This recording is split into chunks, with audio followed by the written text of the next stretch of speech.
Boa noite a todos. Boa noite. Como a nossa amiga falou, sejam bem-vindos mais uma vez a essa casa, né? Que nos acolhe, que nos dá todo o amparo, que nos dá toda a sustentação para o nosso dia a dia. E fui convidado a dar essa palestra, a cura proposta por Jesus. É um tema, diria para vocês, bem forte, né? Porque quando se está doente, normalmente a gente procura curar o organismo, mas nunca entender qual a razão, por que eu estou doente.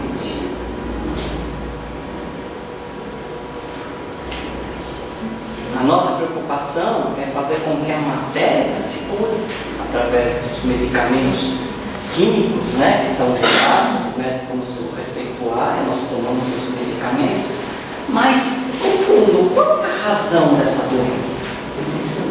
O porquê dessa doença? A doença ela vem assim, por acaso, do nada? Né? E o Espiritismo nos dá essa resposta. O Espiritismo nos mostra essa resposta. E é hoje que eu vou tentar transmitir para vocês exatamente isso, o que o Espiritismo nos mostra, o que ele quer nos mostrar através dessas doenças. Tá bom? Muito bem. Então, primeiramente, nós vamos entender o que é doença. O que significa a gente um doente? Por que eu estou doente? Então, doença é uma terapêutica da alma dentro do mecanismo da evolução humana. É uma filtragem no corpo físico dos efeitos prejudiciais dos desequilíbrios espirituais. Funciona também como processo que induz a reflexão e disciplina das atitudes. Isso lá na frente, basicamente, funciona também como processo que induz a reflexão e disciplina das atitudes. Isso eu vou explicar lá na frente um pouquinho. Vocês vão entender a razão de tudo isso. Então, estar doente é a gente dentro do nosso organismo ter alguma coisa que não é normal. A gente ouve muito falar em vírus, bactéria, em distúrbios, né? E isso é uma doença. Ela mexe com o nosso organismo, ela afeta o funcionamento do organismo e isso causa alguns problemas que a gente, através dos médicos, através de tratamentos, a gente procura corrigir esses distúrbios. Emmanuel, que foi o mentor do nosso amigo Chico Xavier, ele diz: a grande maioria das doenças tem a sua causa profunda na estrutura semimaterial do corpo espiritual. Havendo o espírito agindo erradamente, naquele setor da experiência evolutiva, vinca o corpo espiritual com desequilíbrios e distonias, que o predispõem à instalação de determinadas enfermidades conforme o órgão atingido. Um exemplo muito claro disso, por exemplo, é a gula, né? A gente come, e depois não sabe por que passa mal, né? Ou mesmo aquela pessoa que tem a propensão, a obesidade, aquela coisa, ela não entende que ela tem que ser disciplinada na sua alimentação, na sua dieta, para que isso não venha prejudicar ainda mais o seu estado. Então, Emmanuel quis dizer exatamente isso, que todo o excesso, tudo aquilo que a gente pratica em excesso, ela faz mal para o organismo, ela faz mal para o nosso corpo. Se você faz as coisas tudo de uma forma correta, de uma forma, você não vai ter problema.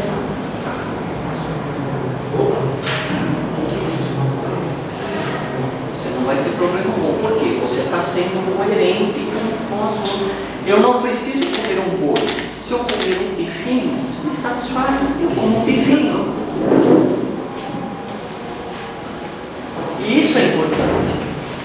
Não os abusos, não abusar, não fazer de tudo. E isso é tudo na vida.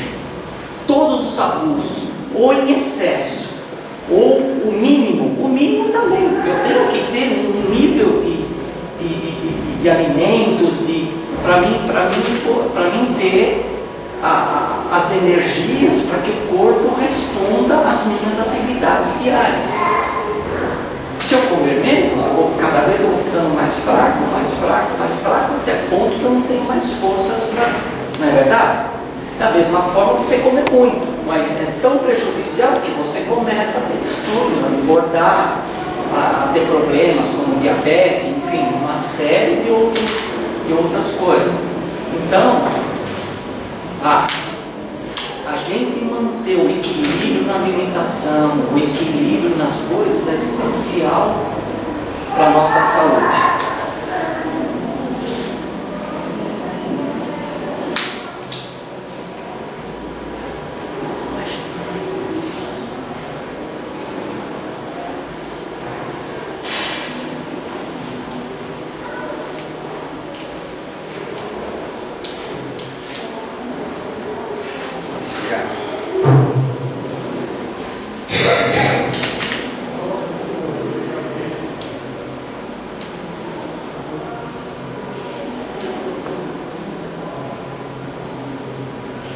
Muito bem. Eu falei de doença. Agora, o que é saúde? Que nós estamos falando das curas propostas por Jesus. Então, vimos o que é doença. Agora vamos ver o que é saúde. Muito bem. Na visão da Organização Mundial da Saúde, a saúde é o estado de completo bem-estar físico, psíquico e social, e não meramente a ausência de doenças. Antigamente, a Organização Mundial de Saúde falava que quem tem saúde é aquele que não tem doença, ou seja, um corpo, um organismo em perfeito estado. Hoje, ela já dá uma abrangência maior. Tanto no aspecto físico, psíquico e social. Então isso me leva a uma conclusão: nós somos todos doentes. Não é verdade? Porque nem sempre a gente está bem socialmente. Às vezes na família a gente está tendo problemas, a gente está tendo, ou mesmo psiquicamente, eu não estou bem, quer dizer, eu estou encontrando alguns problemas, alguma degeneração. Então nós somos todos doentes. Alguém concorda com essa tese? É bem questionável essa tese. Porque se a pessoa está desempregada, ela não está no seu completo bem-estar social, nem por exemplo. Exatamente. Eu também vejo dessa forma. Mas eles abrangem como um todo. E eu acho que não está correta essa colocação. Exatamente. Ou seja, quem tem saúde é quem realmente está muito bem. E esse muito bem que eles falam é muito relativo. Se eu estiver bem de saúde, ótimo.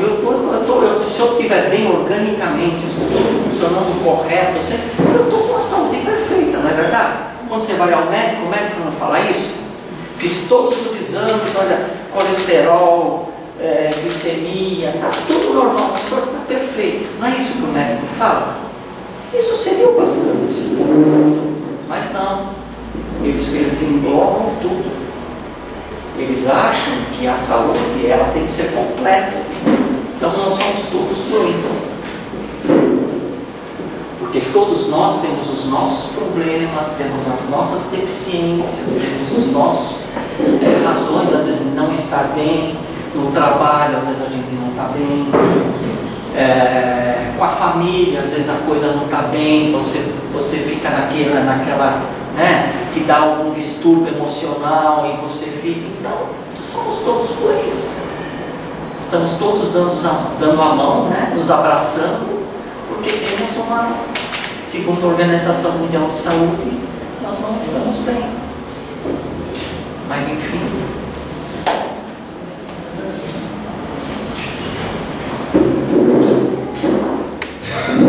E aqui é aquilo que a gente falou, né? Nós não conseguimos ter saúde porque diante dos inúmeros desafios da vida, raros são aqueles que conseguem manter o equilíbrio em todas as áreas. Eu posso estar bem de saúde, mas no emprego não estou bem. Eu posso estar bem de saúde, mas dentro de casa as coisas não estão bem. Então, realmente, são muito poucas pessoas que se pode dizer que tem saúde. E na visão espírita, o que é ter saúde? Nós vimos isso pela Organização Mundial da Saúde. A saúde física, saúde material e a saúde espiritual. O que é ter saúde, segundo o Espiritismo? Emmanuel nos afirma que saúde é a harmonia da alma. O espírito imortal, viajante da eternidade, construtor do seu destino e mantenedor dos seus estados íntimos que constituem a saúde harmoniosa. Essa é uma questão bem complexa. A harmonia da alma. A harmonia da alma. Nós sabemos, e aqui dentro dos cursos, dentro da casa, a doutrina nos mostra, nós temos dois parâmetros. Nós temos o corpo físico e nós temos o corpo espiritual. Ok? Muito bem. A harmonia que Emmanuel prega é justamente isso. O corpo físico e o corpo material estarem andando sempre lado a lado. Sempre lado a lado. O que isso significa? Por exemplo, os materialistas, aqueles que só pensam no dinheiro, aqueles que só pensam no bem-estar e não ligam para nada, eles se preocupam só com o seu lado material. Em ganhar, em trabalhar, em ganhar, em ter as coisas, né? Mas se esquecem do seu lado espiritual. E o que é esse lado espiritual? O que nós temos que fazer para ter o equilíbrio espiritual? Ou seja, a doutrina, ela não, de forma nenhuma, ela abomina a pessoa ter dinheiro.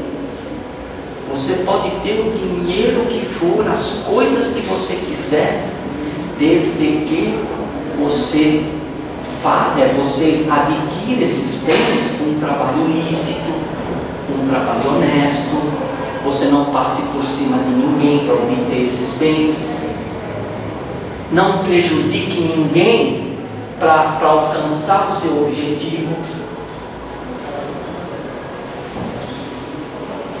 Essa é a harmonia que Emmanuel nos coloca. Você pode ter tudo na vida, o dinheiro que for, mas desde que você faça tudo certinho. Ter ele por merecimento. Você trabalhou para isso. Você não prejudicou ninguém. Você fez o teu trabalho e fez jus àquele dinheiro. E com aquele dinheiro eu posso comprar o que for. Essa é a harmonia que ele nos prega.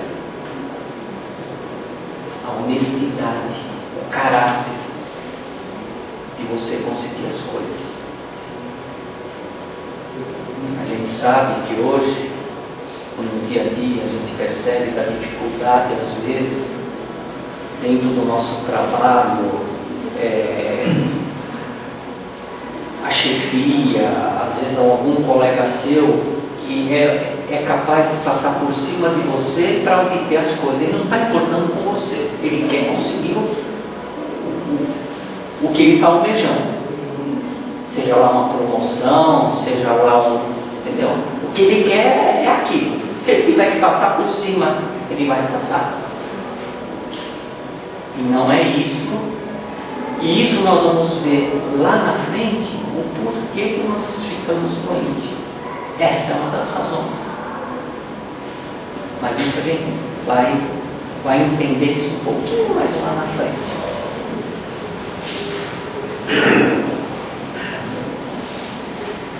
Olha só, harmonia significa sintonia com o seu momento de vida, estágio de amadurecimento das suas necessidades psicológicas, sociais e biológicas, integração com o meio, interação consciente e útil com a sociedade e o universo. Então é bem aquilo que a gente falou, é você se interagir com tudo de uma forma correta, de uma forma harmônica, de uma forma simples, que nada mais é respeitar o próximo.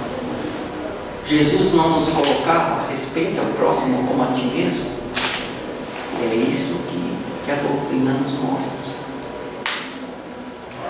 É isso que ela nos coloca. Essa harmonia, ela é de fundamental importância para esse equilíbrio entre matéria e espírito. Tá?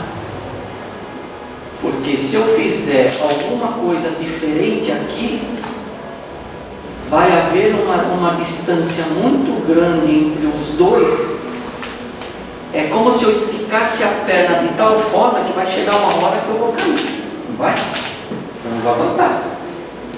Eu vou conseguir até uma determinada amplitude o meu passo. Mas se as duas pernas, os dois pés se distanciarem demais, ou eu estouro pelo meio, racho, né? Racho em dois, ou eu. Então, a importância dos dois caminharem lado a lado. Os dois caminharem lado a lado. Que a gente aqui na casa apregoa tanto como o equilíbrio, né? É você ter a sua evolução material, mas também ter a sua evolução espiritual. E os dois caminham lado a lado. Bom?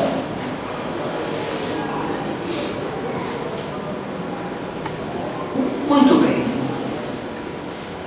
Nós falamos de saúde, nós falamos de doença, nós demos um breve do que significa os dois. E agora nós vamos falar de um... Eu tenho um amigo que fala, o meu amigo barbudinho lá, que é Jesus. Ele fala, olha, cuidado com o que você faz, porque o barbudinho lá está vendo.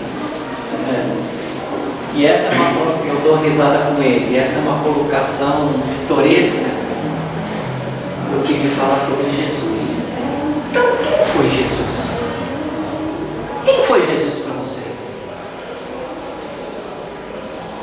Quem foi Jesus? O que é Jesus para você? Jesus é o espiritual da terra, é o nosso modelo de perfeição. Ah, muito bem.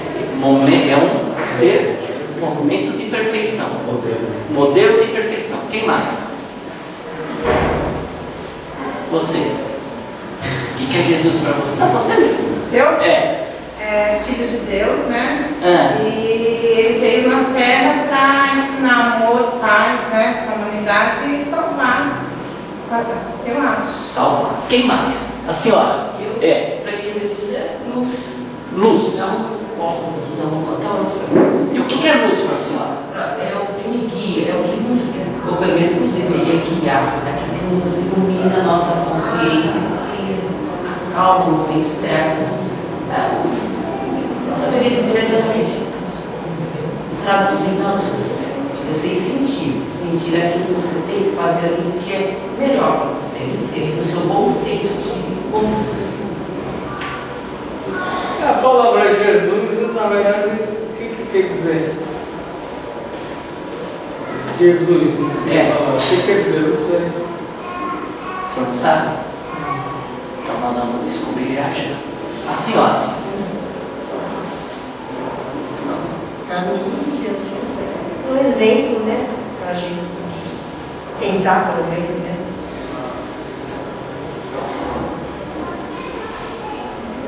Olha, nós ouvimos o exemplo, nós ouvimos modelo, nós ouvimos luz, nós ouvimos harmonia, né? Ensinamentos, salvação. Perdoa, né? Ensinou a gente a perdoar, Exatamente. amar.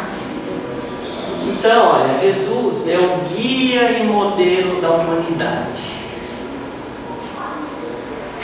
Ele, segundo Allan Kardec, que foi o grande precursor do Espiritismo, né, ele foi codificador da doutrina, para ele é o mais perfeito ser que surgiu até hoje na face da Terra. Tal a sua perfeição, tal a sua evolução, tal a sua mente. A gente lê no Evangelho, por exemplo, alguém de vocês ouviu de algum apóstolo, né? Lucas, Paulo, alguém falar algum senão dele? Alguém ouviu? Alguma vez algum tópico que diz, olha, Jesus aqui ele pisou na bola, aqui ele não foi? Ele pisou na bola. É. Eu assisti agora há pouco que ele vai no templo e começa a derrubar as coisas que as pessoas estão vendendo na porta do templo. Ele começa a derrubar. Ah! Pisou na bola. O senhor acha? Mas não foi isso. Eu assisti isso lá em cima. Mas não foi. Por que ele fez isso? Porque o pessoal estava negociando na porta do templo e tal. Foi isso que eu vi lá. Isso é uma coisa, isso é interessante que o senhor colocou, porque é uma passagem, né, que ele está no templo dos judeus, onde ele está fazendo não uma palestra, mas está havendo entre o parlamento e ele uma discussão, né? E ele se coloca dessa forma. Por quê? E qual a razão disso? Não haveria razão pela grandiosidade dele, ele não teria essa razão de derrubar as coisas das pessoas. Se as pessoas não têm o grau de maturidade dele, então ele teria que conversar, explicar, não sair derrubando. Em vários filmes também mostra esse fato, né? E muitas coisas também dizem pela escritura, o Kardec, que eu escuto muito falar, ele pega a escritura sagrada e começa a ler aquilo e falar da forma que ele acha que é. E Jesus várias coisas falam para as pessoas deixar os mortos, enterrar os mortos. Deus se arrepende de se é que houve de mandar o dilúvio para a terra.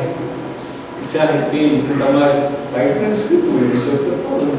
Então há muita contradição. Se a pessoa for ver, ela fica em parafuso, entende? Junto com o cara religioso. Eu acho que era uma forma de deixar um pouco manso, humilde e pensar depois da morte. E Jesus também fala em passagens que você basta o cansaço de cada dia, deixar que os mortos enterrem os mortos. Você não precisa se preocupar depois da sua morte. Viva hoje decentemente. Viva hoje decentemente. Muito bem. Pensa muito complicado. Porque muitas coisas, o que a gente tem que ver, inclusive essa é uma das principais razões. A gente sabe, por exemplo, que o Vaticano tem muitos evangelhos que estão lá guardados ainda e que se não se publica, ninguém sabe, está guardado as 7 chaves, porque na época o cristianismo, a igreja católica, ela mandava em tudo. Só existia o catolicismo, né? Não existia outra religião. Depois através das dissidências, foi se formando várias religiões, e assim nós temos hoje os evangélicos, nós temos vários ramos dos evangélicos, né? E o Espiritismo, ele veio justamente isso, para pôr uma ordem na casa, né? Kardec veio justamente para pôr uma ordem, nos mostrar realmente o que devemos fazer, as nossas atitudes para o nosso crescimento, para que possamos passar dessa para uma outra, sempre procurando fazer o bem, né? E normalmente as escrituras que se tem foram escritas pelos apóstolos. E isso eu vou falar um pouquinho mais lá na frente. E hoje a ciência através dos antropólogos, dos sociólogos, estão estudando isso. Quem é Jesus realmente? Porque os apóstolos, eles não estavam preocupados em fazer uma descrição científica. Porque hoje, por exemplo, qualquer coisa que a ciência diga, ela tem que provar aquilo que ela está colocando. E na época, os apóstolos simplesmente descreviam o que estava acontecendo. Eles não estavam preocupados em provar, olha, ele fez isso, realmente ele tem isso. Ele falava, olha, Jesus foi ao templo, foi como se fosse uma narração, né? E hoje a ciência, através da antropologia, sociologia, ela está nos provando exatamente isso. Quem foi Jesus? Será que ele foi tudo isso mesmo? Não existiu, eu tenho dúvidas se existiu. Hã? Eu tenho dúvida disso aí. Mas ela está provando. Ela está provando se realmente existiu Jesus ou foi um mito isso. Ela está provando que realmente ele existiu e está caminhando nessa coisa, tá? E está nos mostrando exatamente isso. Deus, eu tenho muita dúvida. Eu acho que cada um, não é verdade? Cada um tem as suas dúvidas, como aqueles que são céticos, não acreditam, né? São ateus total, que eles acreditam só na matéria. Eu acho que é um direito de cada um de acreditar, de colocar em dúvida, né? Porque eu acho que o tempo é que vai mostrar se nós estamos certos ou errados, né? Minha mulher espírita, 30 e poucos anos, depois que eu morrer, eu vou ter certeza. Mas a cada dia a gente vai tentando dirimir as nossas dúvidas, não é verdade? Sim. Através das leituras, através daquilo que se ouve, é o que a gente fala aqui na casa. Vocês nunca acreditem naquilo que a gente fala. Vá e veja se realmente o que o Godoy está falando é verdade. Existem os livros, existem as teorias, entendeu? Então é através da leitura que a gente vai dirimir. O Godoy falou isso. Putz, será que isso que ele falou? Nossa, é uma coisa. Deixa eu ver se é verdade mesmo. Mas a leitura, Senhor, em si foi feita por um homem também, entendeu? Mas algumas leituras baseadas no aspecto científico. Nós temos leituras que alguém escreveu por achar aquilo. Agora tem outras que são provadas cientificamente, que são, entendeu? Essas que nós devemos procurar. Kardec já dizia: se eu disser alguma coisa que a ciência prove ao contrário, vá pela ciência. Por quê? Porque a ciência prova aquilo que está falando. E essa foi a fundamental importância que Kardec teve no Espiritismo. Mas a ciência não prova que o Senhor tem vida após a morte? Está provando.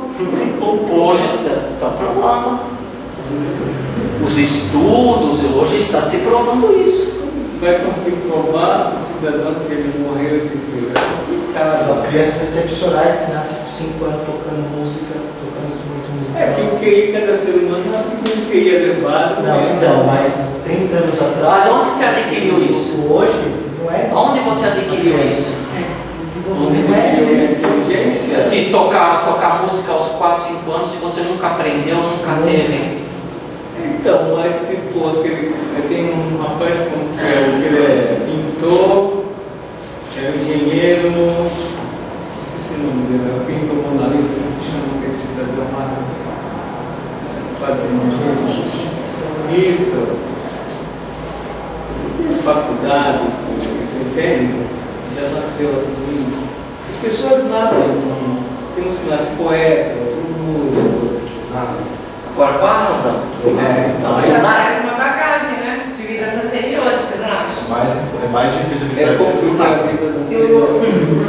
Porque o espírito dele está no grau de evolução, então ele traz. Agora, por que tem aquelas pessoas que são bebezinhos, aprender e não conseguem? Uma coisa é você entrar na escola, você não sabe nada, você vai aprender o A, você vai aprender o B, você vai aprender o C, você vai aprender a juntar as palavras, e assim começa a tua alfabetização, não é? Nós começamos a alfabetização assim. O nosso espírito começa da mesma forma. Nós nascemos ignorantes. Há muito lá atrás nós éramos totalmente ignorantes. Vide, por exemplo, os antigos habitantes da Terra, né, que viviam com aquele que se matavam, que viviam em cavernas, aquela coisa toda, e foi a evolução. A evolução veio vindo. Hoje nós temos o que se tinha anos atrás, hoje a ciência, a medicina, ela está evoluindo, quer dizer, isso é evolução, e nós somos assim também. Agora, como é que nós evoluímos dessa forma? Será que veio um cara do nada e sabia tudo? Isso que seja contradizer a natureza, né? Como é que do nada você é um gênio? Você, de repente, você sabe tocar Mozart com 5 anos, do nada. É mais fácil, é mais difícil acreditar no corpo. Se a gente acompanhar a história através da Gênese, tanto a Gênese segundo o Espiritismo como a Gênese científica, você vai ter como perceber a própria evolução de tudo. Exatamente. Tudo que é material e espiritual. Exatamente. Então nós temos realmente, hoje a ciência, ela prova isso daí. E ela está provando, ela está caminhando nesses níveis de prova. Tanto é verdade que há anos atrás, os médicos, por exemplo, eram totalmente céticos quanto ao espiritismo, eles não aceitavam essa, né? Hoje, por exemplo, os hospitais eles já aceitam. Você não vê aqueles grupos, né, de palhaços que se vestem de palhaços, vão nos hospitais, ou que vão olhar as crianças, os doentes terminais, ou seja, mudar a energia, elevar a energia, fazer com que ele veja, e que eu vou falar lá na frente, que a doença, ela é um momento de reflexão. Ela não é para você se desesperar. Ela é um momento para você pensar, por que eu estou doente? Qual a razão? E muita gente, quando está doente, ela só fala o seguinte: Deus não existe, porque se Deus fosse bom, eu não estaria doente. Como se ela fosse uma pessoa que nunca errou, que nunca fez nada de ruim. Não contribuiu para estar naquela situação. Não contribuiu. Mas esse é um assunto um pouquinho lá na frente, que nós vamos avançando. Tá? Na Gênesis, né? Ele fala, ó, Jesus é um médium de Deus, um Messias divino, um espírito superior, puro, realizava prodígios não pela natureza do seu corpo, mas pela sua superioridade. Jesus também trabalhou na própria elaboração do planeta. Quando o planeta estava sendo formado, Jesus já estava trabalhando. Ele foi um dos que formaram, né, criaram todo esse universo que nós temos. A razão, por exemplo, dos dilúvios, existe um livro de André Luiz, que agora me foge o nome dele, que explica toda a origem do universo. Você lembra? Tem a evolução e o espírito. Não. A série da Luiz? Não. Caminho da Luz, né? A Caminho da Luz. A Caminho da Luz. Emmanuel. Desculpe, não é de Emmanuel. Não é de André Luiz, é de Emmanuel. Desculpe, é de Emmanuel. A Caminho da Luz. Ele mostra por que do dilúvio. Dá uma lida nesse livro. Eu acho interessante, vai dirimir todas as suas dúvidas. Por que do dilúvio? Como é que foi criado? Se criou e de repente se destruiu. Qual a razão disso? Tudo um processo de transformação material. Aperfeiçoamento. Porque foi se criando? Não é isso. Então vamos voltar. Quando a gente vai, os cientistas, né, que vão estudar, que vão algum invento seu, para chegar ao produto final, ele tem várias vezes esse tenta, não consegue, até você chegar no, não é isso? Assim são também eles. Assim somos nós. Nós erramos, mas vamos acertar amanhã. Não é isso? Não é porque erramos que a gente vai desistir. Não é verdade? De tanto errar, um dia eu acerto. É que nem, por exemplo, eu ouvi hoje cedo, eu estava dando aula aqui no centro, e um aluno colocou, tem uma determinada pessoa lá nos Estados Unidos, ele abriu 9 empresas, as 9 empresas faliram. Todos os que puseram dinheiro lá, que foram sócios dele, perderam tudo, ficou em dívidas. Aí ele montou a 10ª empresa. Aí a 10ª empresa pagou todas as suas dívidas e a empresa progrediu. Por que a 10ª empresa foi bem? Porque ele aprendeu. Porque ele aprendeu. O dinheiro era dos outros. Não, o dinheiro também era dos outros nas 9 anteriores, não era só dele. Por isso que ele tentou várias vezes. Por quê? Ele não enxergava onde ele errou. Ele não enxergava aonde que ele errou, por que ele errou. Na 10ª ele falou, peraí, eu errei aqui. Faliu por causa disso, peraí, então eu não posso errar isso. E aí ele descobriu. Eu tenho um problema sobre a empresa, eu já montei 4. Toda vez que eu monto de bairro, vou uns 2, 3 anos e dou uma fala, agora eu vou ganhar muito dinheiro. Aí eu monto de bairro. Mas um dia só na frente. Mas um dia só na frente. Já estou com 40. Mas se não for nessa, é na outra. Só sou eu outra vez. Muito bem. No livro dos Espíritos, nas questões 112 e 113, que relata sobre espíritos puros, diz que Jesus não sofria nenhuma influência da matéria, ou seja, ele não se envolvia nas coisas materiais, ele não se preocupava com as coisas materiais. Tal era a sua evolução, tal era o seu sentido, o que ele conhecia, o que ele fazia. Só para vocês terem uma ideia, existe um livro do Hermínio de Miranda, que ele tem um relato lá que é interessantíssimo. Ele fala que para Jesus estar aqui entre nós, ele demorou 1000 anos para poder reencarnar. Por que ele demorou 1000 anos? Baixar o padrão vibratório dele. Baixar o padrão vibratório dele. Tal é o nível de evolução dele que para chegar no nosso nível, isso se passou muitos e muitos séculos. Inclusive eu li também no livro que fala que para ele isso foi mais dolorido do que a própria cruz. Exatamente. Tal a grandeza dele para ficar concentrada no nosso corpo. Olha a grandeza desse espírito, a evolução que esse espírito teve. Mas a gente chegou lá também. Oi? Vocês não querem fazer um comentário? Eu ouvi, em relação a isso, eu já tinha ouvido falar isso, inclusive teve um livro que eu li, que eu não lembro o livro, mas falou que inclusive a própria preparo físico dele foi muito grande, porque o corpo físico dele tinha que dar o sustentáculo fortíssimo para o espírito, senão ele não conseguia se manter aqui na E uma das descrições do Hermínio de Miranda, ele fala que ele não aguentaria mais do que o tempo que ele ficou aqui. Não, o Judas foi ótimo. O Judas foi ótimo. A visão é de cada um.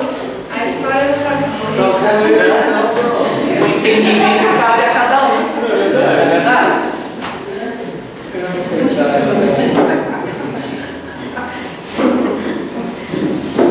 Muito bem. Jesus, quando esteve aqui, ele colocou que os apóstolos nos escrevem, né? Todos os ensinamentos que vem desde lá de Deus, quando Moisés, através da tábua dos mandamentos, né? Que ele subiu ao morro, aquela coisa toda. Só que ninguém compreendeu, ninguém cumpria aquilo, ninguém fazia aquilo. E essa foi uma das principais. Vieram depois dele, vieram outras pessoas para mostrar, para ensinar, mas nada adiantou. E aí ele resolveu estar aqui entre nós justamente para trazer as leis divinas, o que seria o ideal para a nossa evolução, para a nossa harmonia, né? Do contexto todo. E Jesus foi um desses, que era profundo conhecedor de todas as leis de Deus, de tudo aquilo, e foi aquilo que ele nos mostrou nas suas caminhadas, nas suas pregações, né? Nas suas parábolas, que até hoje elas são vivas, né? E a cada dia que eu leio hoje essa parábola, e amanhã eu vou ler a mesma parábola, eu enxergo outra coisa que hoje eu não enxerguei. Eu vou entender uma outra coisa. Eu falo, olha, eu não tinha percebido isso. Ele quer dizer também isso. Tal é a profundeza dessas parábolas. E as parábolas, qual a razão das parábolas? As parábolas, ela foi feita para que todos pudessem entender. Desde o mais simples até o mais culto. O mais simples vai entender o quê? O mais culto vai entender de uma outra forma. E aí, através dessa convivência, porque o que nos prega o Espiritismo? De repente ele é um espírito muito mais avançado que o meu, apesar de ele ser bem mais novo em idade material do que eu, mas às vezes espiritualmente ele é muito mais evoluído que eu. Só que eu não sei e ele não sabe também, porque nós não temos essa medida, tá? Mas a vivência dele, a evolução dele é maior que a minha. Vai chegar uma época que ele vai estar aqui e vai falar uma coisa muito mais além do que eu estou falando hoje. Por quê? A bagagem espiritual dele propicia ele a essa coisa. A evolução não seria ele ser mais bondoso, mais caridoso, mais paciente, do que o senhor ser menos paciente, mais... Mas o que leva o senhor a ser mais caridoso, mais paciente, mais... Só por ser caridoso? O senhor não tem que aprender a ser caridoso? Como é que o senhor aprende? Trabalho, o que mais? Tem pessoas que nascem muito boas, caridosas. Por quê? Porque já eram espíritos bons.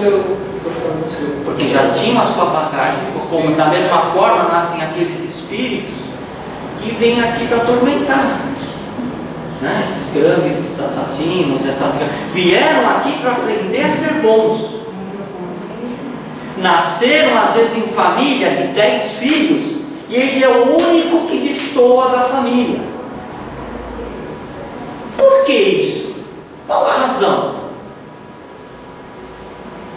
É por acaso que ele nasceu ali era um ovo perdido ali que de repente... Não é por acaso. Ele nasceu ali no meio dos 9 irmãos para seguir o exemplo dos 9 irmãos. Só que ele não quer. A índole dele não é eu não quero. E a doutrina nos possibilita isso, que é o livre-arbítrio. Eu decidi aquilo que é bom para mim. E ele vai sofrer as consequências, aí depois vai ter uma nova oportunidade. Uma outra oportunidade. Tudo é trabalho isso tudo. Olha a grandeza de Deus, a sua bondade, a chance que Ele nos dá para a gente nos melhorar.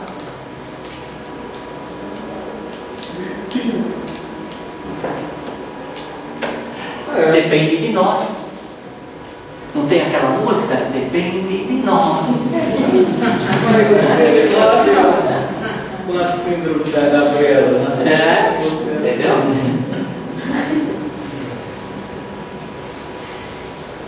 E aí Kardec, através dos ensinamentos de Jesus, ele nos coloca, né, que o Espiritismo vem ao homem como auxílio às criaturas que padecem as dores do corpo e da alma, propiciando alívio e cura muitas enfermidades que nascem na alma doente e se manifestam na estrutura orgânica ou somática. O que isso significa?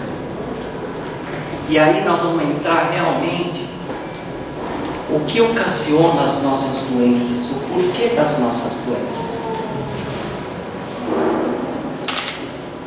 Muitas vezes os nossos atos, as nossas atitudes, elas acabam atingindo determinadas pessoas e que fazem com que aquilo que a gente está, os nossos atos prejudiquem esta pessoa.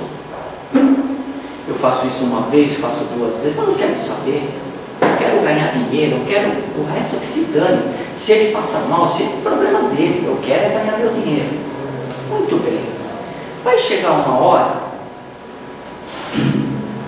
que todo esse acúmulo dessa energia, de todas as suas ações, que elas estão guardadas no corpo espiritual, que são meus atos, elas vão se refletir no meu corpo material. E como elas vão se refletir? Através da doença. Se eu como muita gordura, o que acontece? Meu colesterol não age no organismo? É a mesma coisa.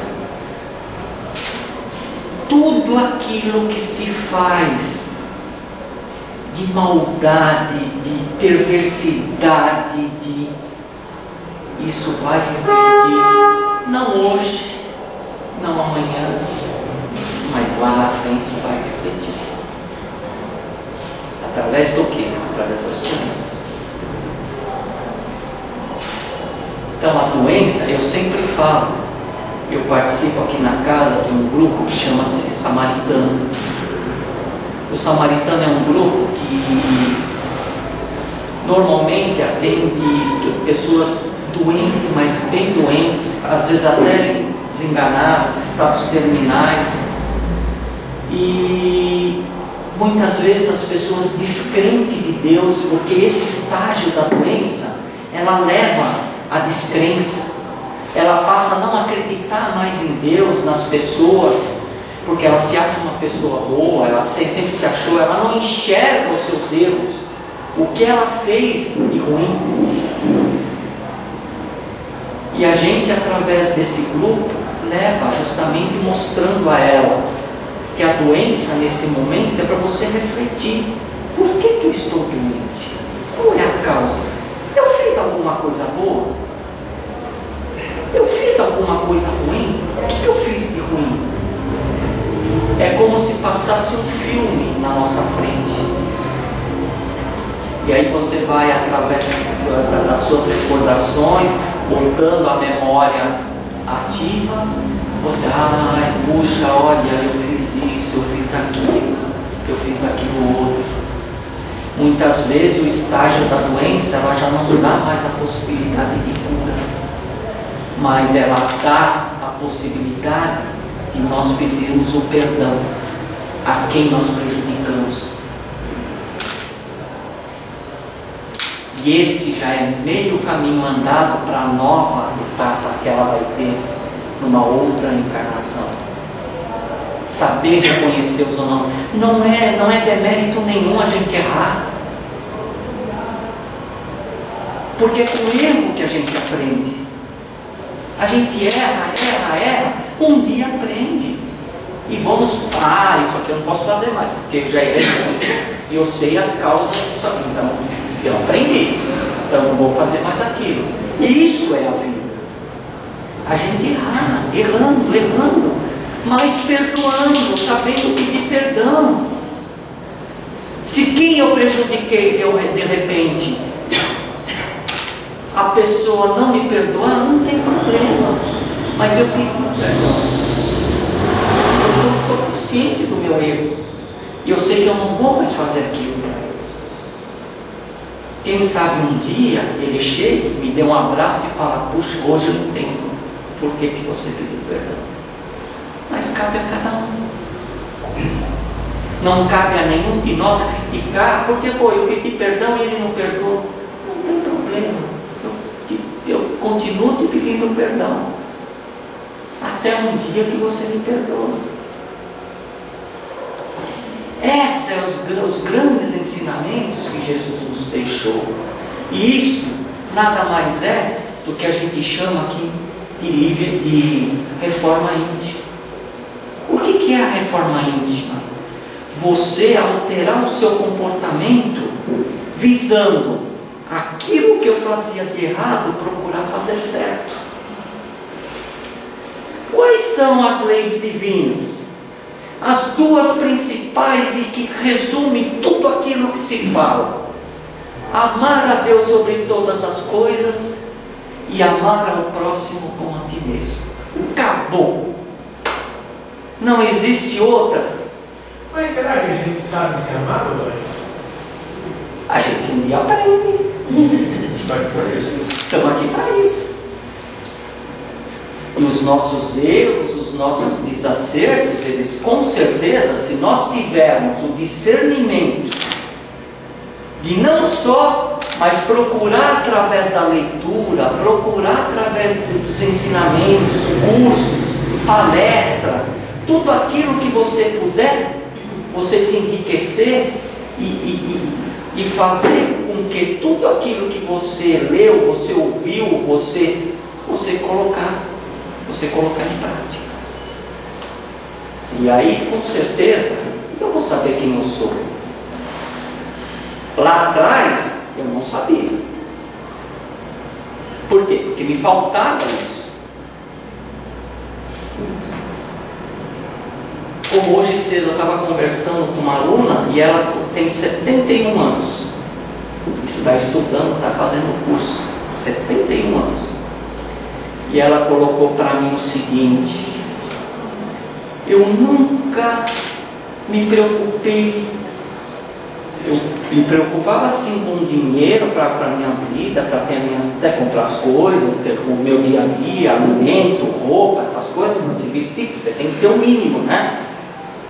Mas eu nunca me preocupei em guardar dinheiro, em ter dinheiro, e nunca me faltou dinheiro.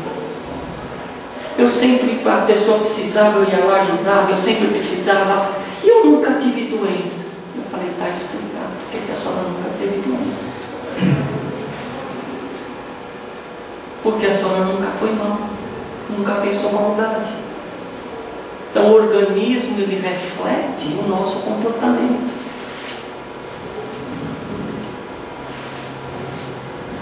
Às vezes fazem alguma coisa para nós e nós ficamos com aquela raiva.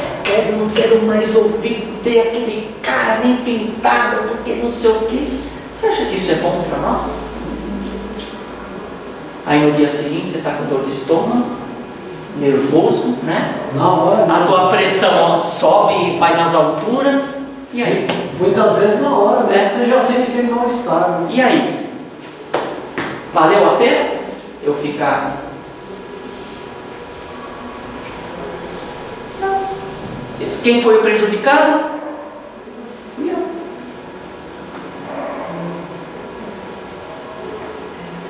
De pensar, teria que bater, né? Pelo menos um cara se machucava. E adianta? Adianta? Você fez isso. Adianta? Você se fala a palavra. Aí tu vai preso. Vocês vai bater no calvertão, no travesseiro, para você extravasar. Você extravasar a sua raiva? Não adianta. E se você tivesse ficado quieto? Iam te chamar de bobo, né? Porque normalmente, mas você ficou quieto, tranquilo, você não se enervou, você não botou gasolina na discussão, acabou, morreu ali. A pessoa vai ficar esbravejando, falando, mas você está tranquilo. E nada vai te acontecer. Você não vai ficar nervoso, a tua pressão não vai subir, você não vai... Vale a pena você? Então são pequenas coisas que para a gente pensar, raciocinar no nosso dia a dia. São essas pequenas coisas que nos fazem crescer, que nos fazem evoluir, que nos mostram que as nossas atitudes, elas são fatores determinantes para as nossas doenças. Se eu seguir tudo aquilo que me foi dito pelo Evangelho, por tudo aquilo, com certeza eu vou ser uma pessoa melhor. Eu sendo uma pessoa melhor, organicamente eu também vou ter um organismo melhor. Mente sã, corpo sã. Ah, tá aí. Mente sã, corpo sã. Ou seja, você raciocinando, você agindo com consciência e não por impulso. Se alguém te dá um tapa, a primeira coisa que você quer é ir lá e devolver, não é verdade? Mas você fala, por que ele me deu um tapa? O que eu fiz para ele? Será que eu fiz alguma coisa ruim? Aí o pessoal volta, é seu trouxa, seu bobo, vai lá e dá lá um tapa. Você não, acabou. Poxa, eu falei alguma coisa que ele não devia ter dito. Eu errei. Tem que ficar com culpa. Eu errei. Vou levar um tapa e ficar quieto. Eu errei. Ainda se sentir culpado. Muitas vezes sim. Por que não? Só porque você tomou um tapa, você está certo? Depende da palavra que eu digo também. Mas depende. Não estava com a razão, né? Tudo bem. No mesmo processo.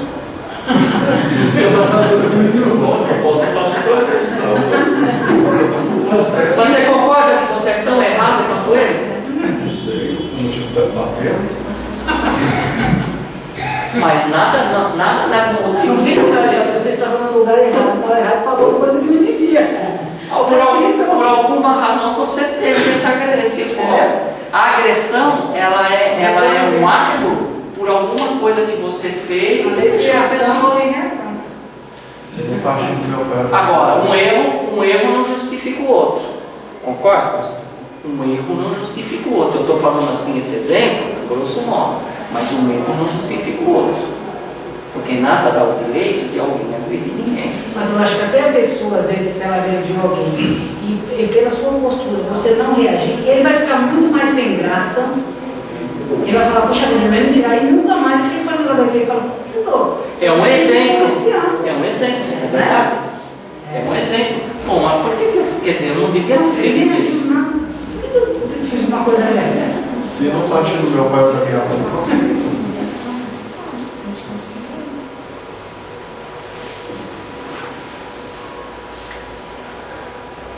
Olha só, para que a cura se faça efetiva, é preciso esclarecimento das criaturas acerca das causas de seus males espirituais e físicos.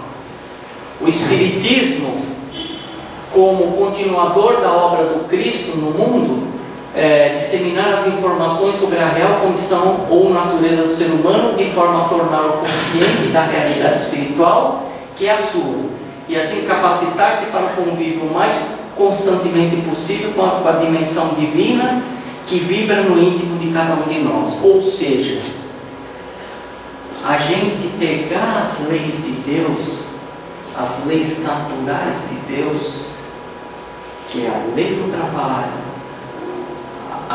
são 10 leis: a lei do trabalho, a lei da justiça,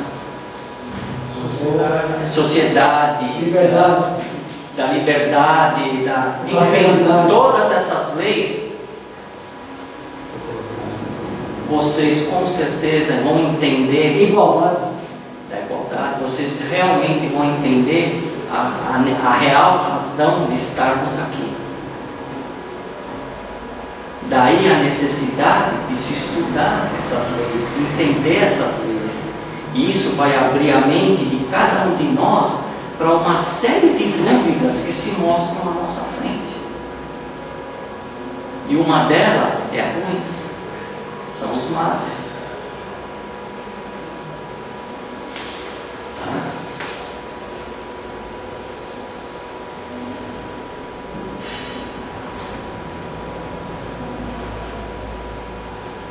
É certo que a fé, ou seja, a confiança e a certeza de que Deus age sempre em benefício de seus filhos bem-amados, tem papel preponderante nos processos de cura.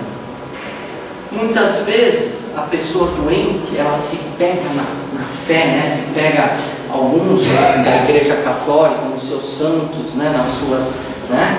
E fazem as promessas, fazem as coisas, são beneficiados com o processo de cura. Agora eu estou curado, eu estou bom, acabou, não preciso de mais. Só que lá na frente a resposta vem de novo. Por quê? Continuou da mesma maneira. Num primeiro momento ela entendeu a necessidade de mudança. Mas agora eu não preciso mais, eu estou bom, para quê? Não. Só que ela, lá na frente, ela continua com os erros. Ou seja, aquilo que eu falei para vocês, que a doença, ela é um momento de reflexão, eu saber o porquê que eu estou doente, o que eu fiz para ficar doente, ela não entendeu isso também. E ela, lá na frente, ela volta a ficar doente. Jesus sempre, uma coisa que eu acho interessante que ele sempre apresentava, né, que na verdade, né, ele usava o termo pecado, né, que a doença, ela sempre era fruto de um pecado. Quando ele curava alguém, ele falava assim, e não pegues mais para que, né? A tua fé te curou, dizia ele. Isso era coisa pior. Peraí, eu vou colocar isso para você. A tua fé te curou, dizia ele, alertando contudo para o fato que cabe a nós mesmos curarmos nossas enfermidades. Porque se eu começar a fazer coisas boas, se eu continuar a me melhorar, a passar a respeitar ele, que antigamente eu não respeitava, eu achava ele um cara chato, um cara... Mas de repente hoje eu estou vendo, não, puta, eu estava errado, ele é uma pessoa boa, uma pessoa honesta, uma pessoa... Respeitar o próximo, ajudar o próximo naquilo que é necessário. Ajudar o próximo não significa você tirar do bolso o que você tem e dar, não. Ajudar o próximo é uma palavra, é um abraço, é uma frase que você diga para alguém que de repente está precisando. Não é necessário você dar nada, tirar sua roupa, não. Às vezes é uma palavra. Irmão, deixa eu te dar um abraço, abrace. Faça daquela pessoa um ser e não um animal. Que muitas vezes esses moradores de rua, por exemplo, se sentem, por quê? Porque, olha, você passa na rua, você até atravessa a rua para não passar do lado.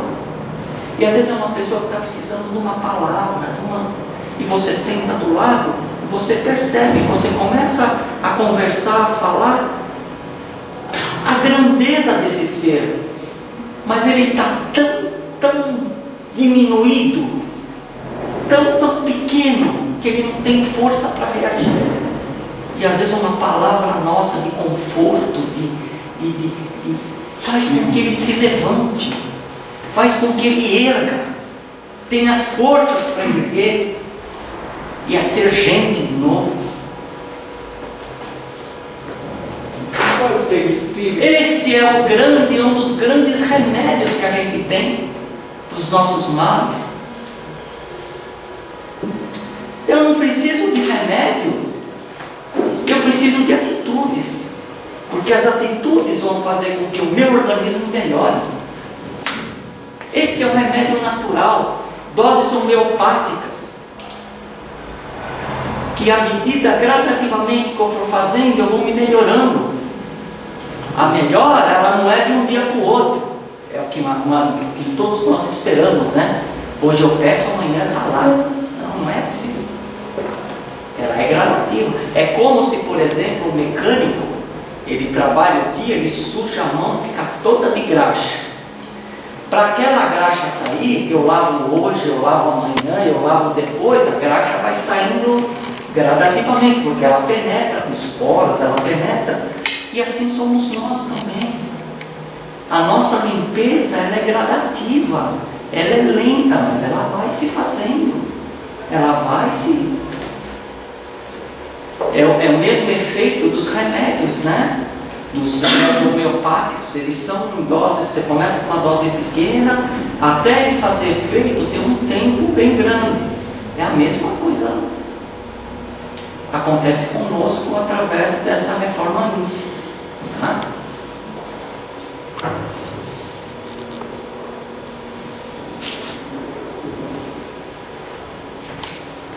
Isso significa a realização da propalada reforma interior, que deve acontecer pela seriedade dos fatos e responsabilidade por parte de quem deseja efetivamente libertar-se dos males afligentes, sob pena de prolongarem essas mazelas.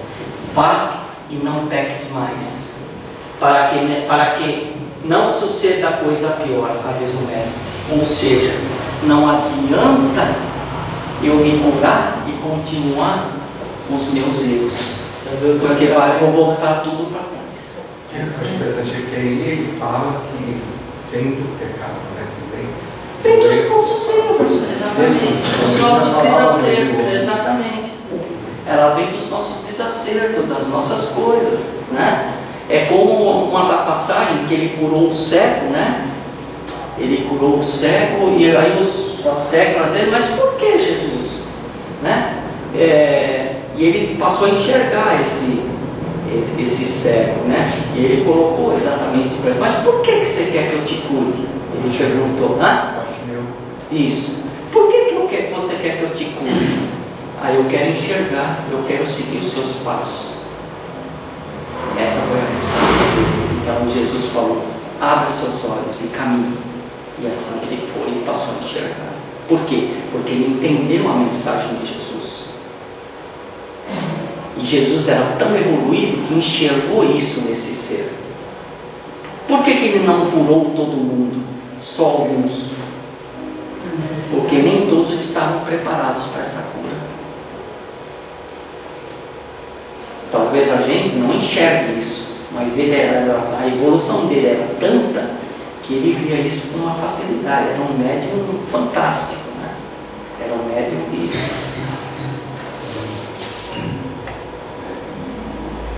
E aqui eu coloquei algumas coisas, tá? sobre a reforma íntima de que eu falei, tá? E uma das coisas, por exemplo, eu trocar o orgulho pela humildade. O orgulho, a vaidade, são as piores ferramentas que a gente tem para os nossos males. É o orgulho e a nossa vaidade. Eu sou bom, eu sou melhor, eu sou tal.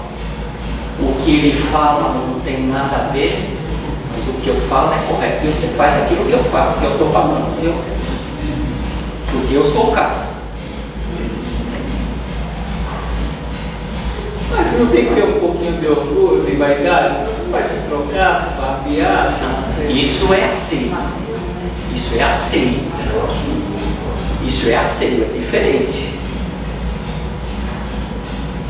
Você tem que ter uma roupa limpa, o seu barbear feito, o seu cabelo cortado. Isso para mim é aceito. Isso para mim é aceito. Não, isso para mim é aceito. Não, cabelo. Não. Tem pessoas que fazem do seu asseio, se tornam vaidosas, acham que são tal. É diferente. Não é excesso, tanto para um lado como exatamente. Agora, você se vestir bem, barba feita, cabelo aseado, você é uma pessoa aseada, você é uma pessoa... Porque a gente sabe o que a doutrina nos prega é o seguinte: tudo que é o extremo, a sujeira, é uma ferramenta para o mal. Porque ninguém gosta de viver na sujeira. Vocês gostam? Você não se sente mal quando as coisas estão sujas, as coisas estão... Por quê? Porque não é saudável. Mas o senhor atingiu a sujeira, você tem os os ratos, baratas, não é verdade? São coisas duras. Está tudo bem, né? Tudo bem. Ou seja, não existe asseio. Eu me refiro não a tomar banho, tingir o cabelo, colocar botox. Mas isso cada um, veja bem, cada um se veste, se faz aquilo que acha que é bom para ela. Agora, o que ela não pode fazer é disso se tornar uma vaidade. Ou seja, fazer disso, não, eu sou o cara, olha, eu sou o mais bonito. Eu sou o mais bonito, eu sou, olha a minha, imagina ele, olha do jeito que está, olha eu. Aí é diferente. Viver em função disso, né? Exatamente, aí é diferente. Então, para você ver, olha as colocações como são. Uma pessoa limpa, bem vestida, cabelo cortado, não significa que seja vaidade. Vaidade que eu estou falando é no sentido extremo da palavra. Ser melhor que os outros. Ser melhor do que os outros. Exatamente isso. Você acha que você é mais. Você se torna, achar que você é melhor do que qualquer um. Aí isso é vaidade. É uma diferença muito grande do que você colocou. Minha mulher fala que eu sou vaidoso, cara. Trocar inveja por resignação, o ciúme por sensatez e piedade, a avareza por generosidade, o ódio com doçura, a vingança pelo perdão, a vingança pelo perdão. Ao invés de você vingar, que foi uma atitude fantástica do Ota, né?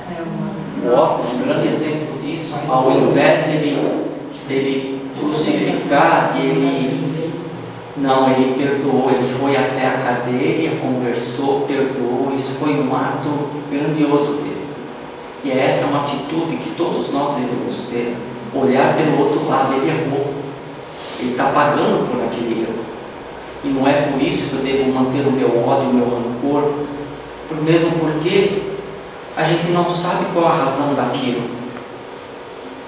Deus nos coloca que para tudo existe uma razão. Nós somos muito pequenos para entender as razões de determinadas coisas. O próprio livro dos Espíritos fala: nem tudo é permitido saber. Nesse estágio de planeta que nós estamos. Então, essa atitude dele, trocando de se tornar vingativo pelo perdão, foi uma atitude de um espírito de alta. Não sei se continua até hoje, tá? Eu sei que agora ele está se candidatando para essa vereadora, essa coisa toda. Não sei qual o nível hoje. Mas essa atitude dele nesse momento foi fantástica. E aquela atitude que Jesus sempre fala, né? Se tomar uma bofetada aqui, dê a outra face. E foi isso que ele fez. É duro. É o exemplo da agressão. É duro. Mas a gente um dia aprende. Tá? Enfim, essa é a grande lição que a gente tem sobre a doença. E o que é a reforma íntima? Vocês imaginam o seguinte: a reforma íntima nada mais é do que a gente ter essa carapaça suja, né, lameada. É como se a gente abrisse o nosso corpo e visse dentro de nós uma outra pessoa, um outro ser saudável, com saúde. E como eu posso ter isso? Mudando as minhas atitudes, procurando fazer o bem, procurando auxiliar as pessoas, me instruindo, lendo coisas que me elevam. E assim eu faço a minha reforma íntima. Eu tiro, vou limpando. Eu vou limpando gradativamente toda aquela sujeirada. saudável e vou me tornando uma pessoa saudável, uma pessoa boa. É duro? É muito duro. A gente sabe que as mudanças não são fáceis. A gente vem às vezes disso com várias encarnações, errando, voltando e fazendo o mesmo erro, voltando, continuando com o mesmo erro. Mas a gente aprende. A gente aprende. E a paciência é a principal virtude que nós temos que ter para essas mudanças. E não adianta, porque se a gente querer mudar de uma hora para outra em tudo, você não consegue. Então a gente vem numa encarnação melhorar isso. Numa outra nós vamos... melhorei essa, já estou bom. Eu venho numa outra coisa que eu preciso evoluir. E assim a gente vai, nós vamos nos acertando, nós vamos evoluindo, nós vamos crescendo. E essa é a principal razão dos que nós reencarnamos. Procurar nos acertar, procurar sermos irmãos, vivermos em sociedade. Nós não somos seres primitivos nem seres isolados. Nós vivemos em família. Nós temos uma família, nós temos pai, nós temos mãe, nós temos irmãos, nós temos mulher, nós temos filhos. E a reforma íntima começa aí, dentro desse âmbito, porque não adianta eu ajudar alguém lá fora se dentro de casa está tudo ruim. De que adianta?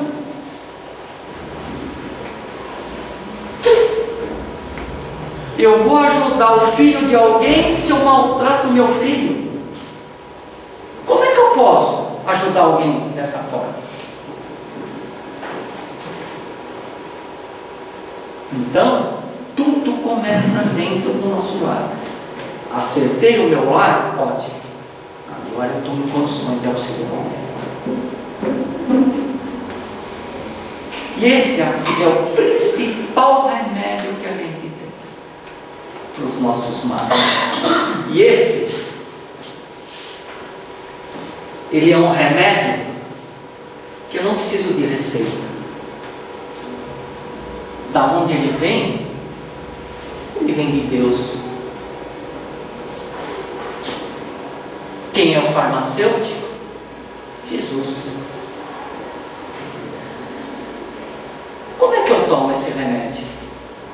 De manhã ao acordar, a minha prece.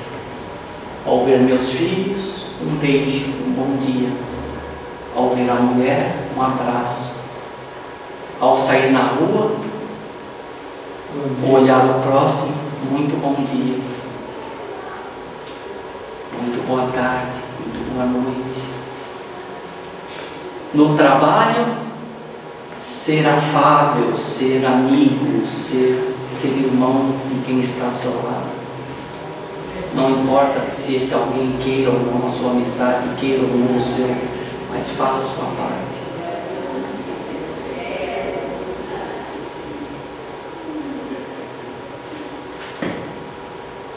E eu tomo isso todos os dias, vou tomando em doses, aplicando essas doses gradativamente até eu melhorar, até eu ter o meu corpo são. E esse é um remédio que ninguém vende e que está dentro de cada um de vocês. É só durante a noite abrirem a sua mente, ouvirem o que o coração de cada um de vocês tem a dizer, e vocês vão entender e vão compreender qual é o remédio que vocês têm que tomar. Sejam bem-vindos a esse reino. Sejam bem-vindos ao reino de Deus, ao reino dos céus, ao reino de Jesus. Eles querem todos vocês sãos, curados e salvos. Muito obrigado, Pai.